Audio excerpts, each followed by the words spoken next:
Hello friends, स्वागत है आपका ओनली स्टडी ज्ञान में। आज हम 11th क्लास टर्म 2 एग्जाम में इकोनॉमिक्स का मॉडल सेट सॉल्यूशन इस वीडियो में कराएंगे। ऑल क्वेश्चन का इसमें कराया जाएगा, तो वीडियो को अंत तक देखिएगा।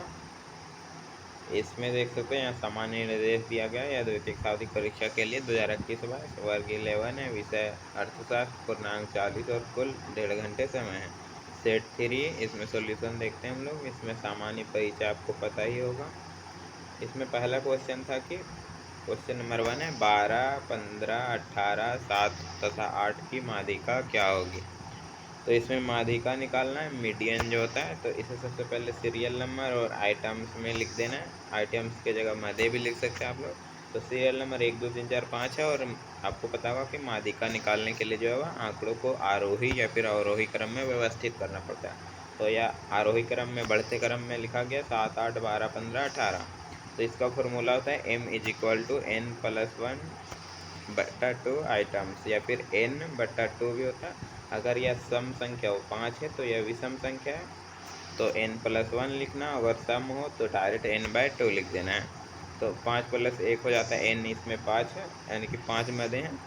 तो 5 + 1 6/2 हो जाता है, उसे 3 आ जाता है काटने पर। तो m= तीसरा वाला होगा। तीसरा में क्या है 12, तो 12 इसका आंसर हो जाएगा। दूसरा क्वेश्चन था कि परमाप विचलन किसे कहा जाता है। तो परमाप विचलन जो है वह अपकिरण की एक आदर्श माप है, और इसका आशय उस माप से होता है जो कि पदों के समांतर माध्य के लिए विचलनों के वर्गों के समांतर माध्य का वर्गमूल होता है। तीसरा, कीमत सूचकांक को परिभाषित कीजिए। इसमें प्राइस इंडेक्स बताना क्या है। तो सूचकांक दो समय अवधि या फिर दो स्थानों में से किसी तथ्य जैसे कि कीमत मात्रा, उत्पादन मात्रा आदि में हुए परिवर्तन का सापेक्ष माप करता है।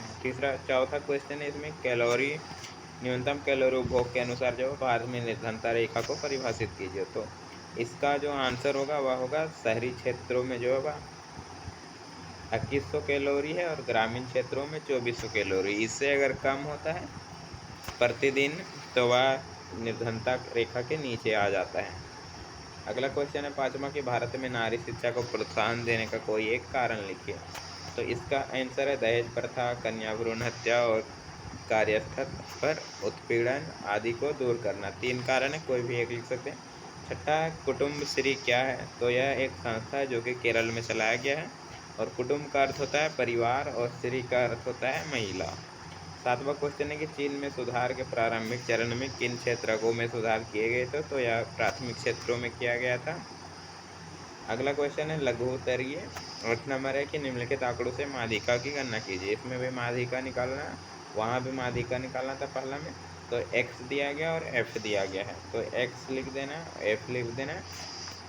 इसे देखने पर आपको पता होगा यह जो है वह f वाला, यानी कि इसे संचयी आवृत्ति निकालना पड़ेगा। यह डिस्क्रीट सीरीज में व्यवस्थित किया गया है, तो इसे कम्युलेटिव फ्रीक्वेंसी, संचयी बारंबारता निकालना है, जो कि जोड़कर निकाला जाता है f को।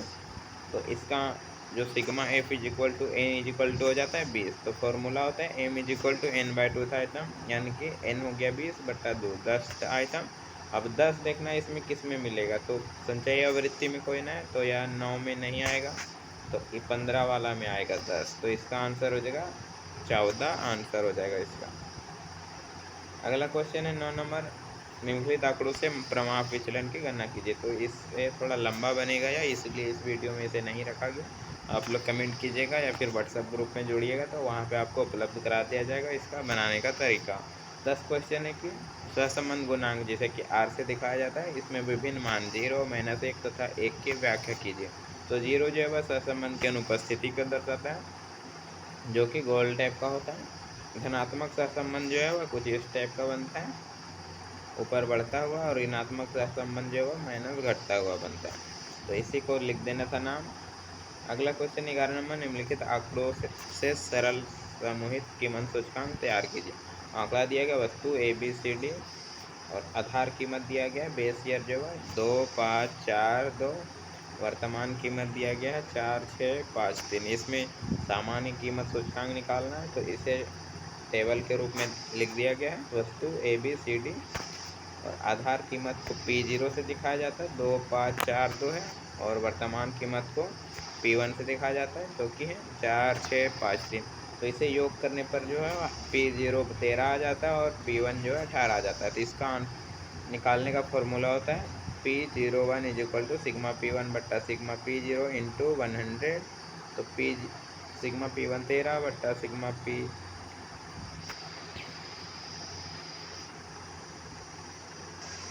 तो यहाँ देख सकते हैं सिग्मा P1 बट्टा सिग्मा P0 इंटू 100 है। तो सिग्मा P1 18 हो जाएगा और सिग्मा P0 जो है 13 इंटू 100। तो इसे काटने और गुना करने पर 138.46 इसका आंसर आ जाएगा। अगला क्वेश्चन देखें 12 नंबर। तो भारत में निर्धनता निवारण के लिए सरकार के द्वारा अपनाई गई नीतियों के नामों को लिखिए। इसमें निर्धनता निवारण के कोई भी 3 नंबर का क्वेश्चन है तो 3-4 लिख देना आपको। तो पहला महात्मा गांधी राष्ट्रीय रोजगार गारंटी अधिनियम 2005 जिसे कि मनरेगा कहा जाता है। दूसरा राष्ट्रीय रोजगार गारंटी कोष। तीसरा राज्य रोजगार गारंटी कोष।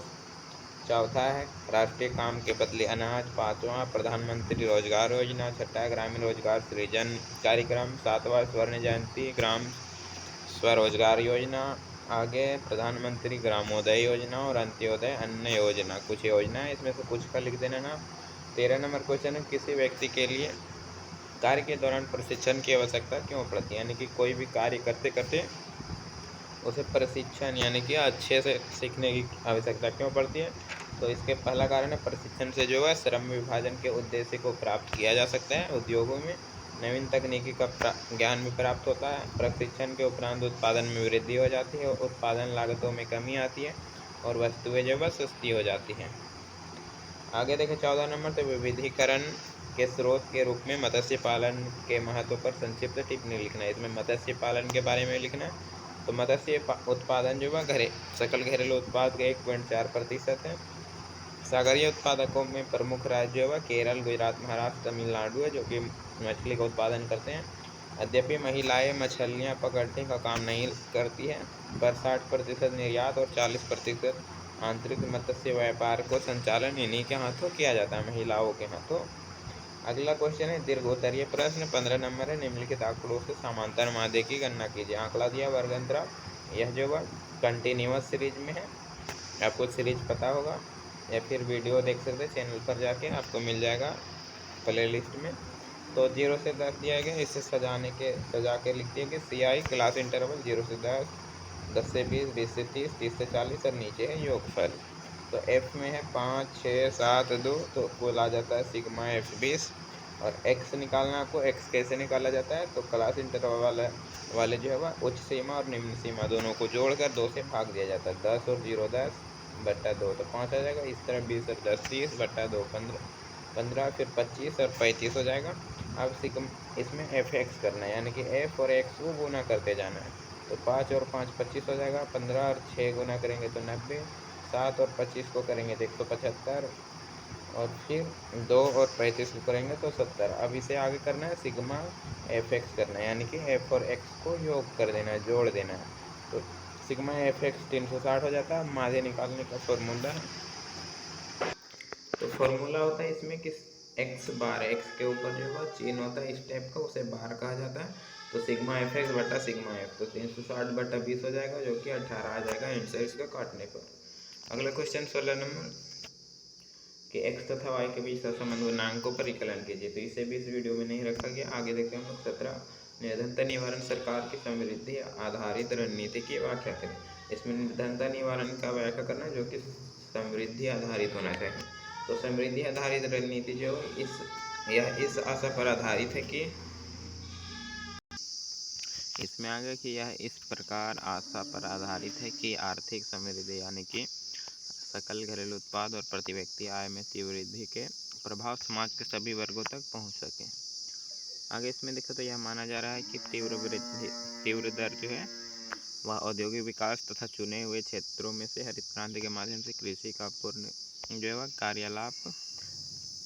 कार्यकल्प जो हो जाएगा। और परंतु जनसंख्या वृद्धि के परिणाम स्वरूप जो है प्रति व्यक्ति आय में बहुत कमी आई है, जिस कारण जो है धनी और निर्धन के बीच जो है दूरी बढ़ती गई।